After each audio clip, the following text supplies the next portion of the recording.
This is what you see when you're not Neon. And this is what you hear regarding Neon's abilities. Let's go. First off, there is a sprint activation sound. If you're trying to get ready to sprint as Neon, make sure to remember this point.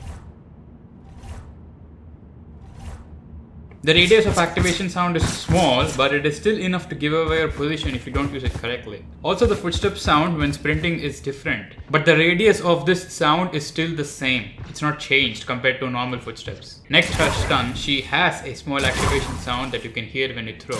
On top of that, you can hear the trajectory of this stun projectile. Take a look.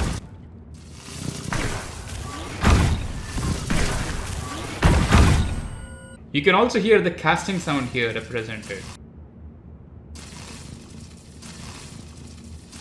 Neon is hiding to the left. The radius of this sound, the casting sound when Neon throws it, is somewhat big. So if she's using lineups and stuff, you can hear the fact that she's using her stun grenade.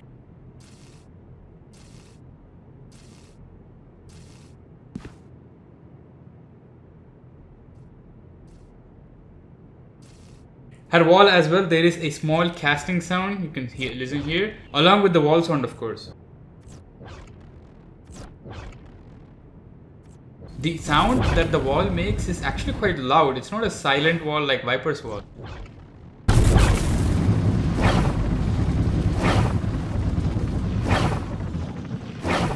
Her slide sound's radius also seems to be the same as the footstep radius, so if you slide, you're not giving away your position more than running.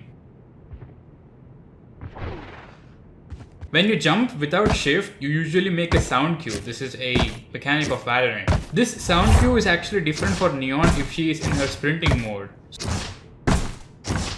So if she's in her sprinting mode and she decides to simply jump, you will know that it is a Neon and it's not somebody else. So you can be more prepared if she slides and stuff. Her ult does not have an activation sound, so you don't have to worry about activating it close range. She also does not have a passive sound in both sprinting mode and ult mode. Electricity does not work like this. Her ult fire sound is quite loud. You will know if Neon is close or far from a corner. Just like a normal gun, if an enemy is shooting with a normal gun, you more or less know where enemy's position is depending on the loudness of the sound. It's the same thing here. Also, when you get hit with her lightning, the hit sound is different for both Neon and you. You can hear this sound. It's not an important thing to know, but it's something that I also wanted to point out.